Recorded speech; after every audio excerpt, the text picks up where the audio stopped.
اتوار کو جاوید ہاشمی نے یہ بتا کر ملکی سیاست میں تہلکہ مچا دیا کہ تحریک انصاف کی قیادت نے یہ فیصلہ کیا تھا کہ پارلیمنٹ ہاؤس کے سامنے سے مزید آگے نہیں بڑھنا۔ پوری لیڈرشپ کا متفق کا فیصلہ اور خان صاحب کا اپنا کہ ہم آگے نہیں جائیں گے، اور 15-20 منٹ آدھے منٹ کے بعد انہوں نے کہا نہیں جی میں نے تو جانا ہے۔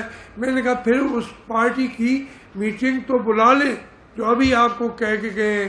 انہوں نے کہا نہیں اب میں لیڈر ہوں، میرا فیصلہ ہے۔ لیکن تحریک انصاف کی سیکریٹری اطلاعات شیریں مزاری نے اپنی ہی پارٹی کے صدر کا یہ بیان مسترد کرتے ہوئے کہا کہ آگے بڑھنے کا فیصلہ پارٹی نے متفقہ طور پر کیا، صرف جاوید ہاشمی نے اس کی مخالفت کی تھی۔ کیا واقعی پارٹی نے فیصلہ کیا تھا کہ آگے بڑھنا ہے؟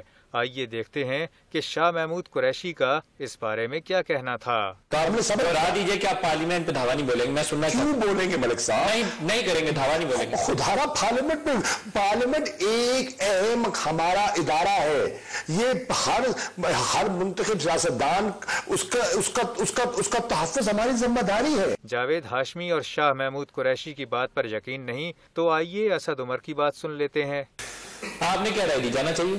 جو میری پہلا جو مذاکراتی ٹیم کا جس وقت اجلاس ہوا تھا اس میں میرا بھی یہی رائے تھی، تمام لوگوں کی یہ رائے تھی کہ ہمیں نہیں جانا۔ خان صاحب مان بھی گئے تھے، ہماری مشاورت ہوئی اور ہماری رائے اس وقت یہ تھی کہ کیونکہ خدشہ ہے کہ شاید تشدد ہو سکتا ہے اس لیے ہمیں نہیں جانا چاہیے۔ پھر آپ لوگوں نے فیصلہ کیا کیا جب انہوں نے فیصلہ کیا کہ اگر یہ جائیں گے ساتھ بیٹھے ہوئے 17 دن سے تقریباً 16 دن سے ہم ساتھ بیٹھے ہوئے، ان کو چھوڑ دینا جو ہے وہ مناسب نہیں چلتا لگتا۔ اور چلے میں آپ کو اندر کی یہ بھی بات بتا دوں، ہمیں یہ بھی تھوڑا سا اندازہ تھا کہ اگر صرف عوامی تحریک والے گئے تو شاید پولیس ان کے اوپر تشدد کرے، لیکن اگر تحریک انصاف ساتھ جائے گی، کیونکہ اب آپ سوچیں کہ پیچھے 1 گھنٹے پہلے ہم کیا میٹنگ کر کے آئے، ایگریمنٹس کر رہے ہیں، پھر اگر تو تقریباً بات اینڈ تک پہنچنے والی ہے تو پھر تو حکومت جو ہے وہ نہیں کرے گی۔ جب جاوید ہاشمی، شاہ محمود اور اسد عمر سب یہی بتا رہے تھے کہ آگے نہیں بڑھیں گے، اہم عمارتوں پر دھاوا نہیں بولیں گے، تو پھر یہ فیصلہ کس کا تھا؟ جاوید ہاشمی نے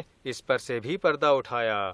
شیخ رشید اور شاید ایک سیف اللہ صاحب کے پیغام لے کے آئے، اب مجبوری آ گئی ہے۔ میں نے کہا خان صاحب کیا مجبوری ہے؟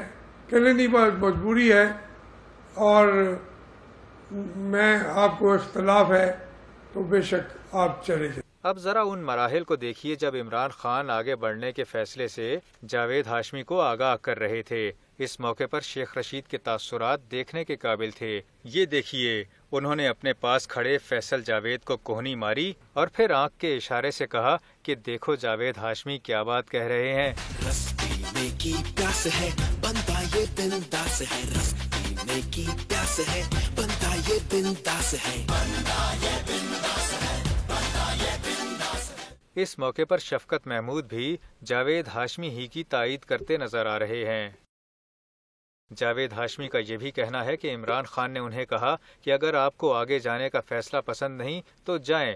اب جاوید ہاشمی کی بات سنیے اور ذرا دیکھیے کہ عمران خان اپنی مسل پاور سے کیسے اس بزرگ سیاستدان کو پش کر رہے ہیں۔ رس پینے کی پیاس ہے بنتا یہ بنداس ہے، رس پینے کی پیاس ہے بنتا یہ بنداس ہے، بنتا یہ بنداس ہے، بنتا یہ بنداس۔ جاوید ہاشمی اس کے بعد شفقت محمود کے ساتھ کنٹینر سے چلے گئے۔ وہ عمران خان جنہیں جاوید ہاشمی کی وکٹ ملنے پر بہت ناز تھا، اس تاریخی مرحلے پر چیونگم چباتے اور گانے کی دھن پر تھرکتے رہے۔ رس پینے کی پیاس ہے بنتا یہ بنداس ہے، رس پینے کی پیاس ہے بنتا یہ بنداس ہے، بنتا یہ بنداس ہے۔ اس موقع پر ان کے چہرے پر وہی فاتحانہ مسکراہٹ ابھری جو 2 روز پہلے آرمی چیف سے ملاقات کے لیے جاتے ہوئے ابھری تھی۔ رس پینے کی پیاس ہے بنتا یہ بنداس ہے، رس پینے کی پیاس ہے بنتا یہ بنداس ہے، بنتا یہ بنداس ہے۔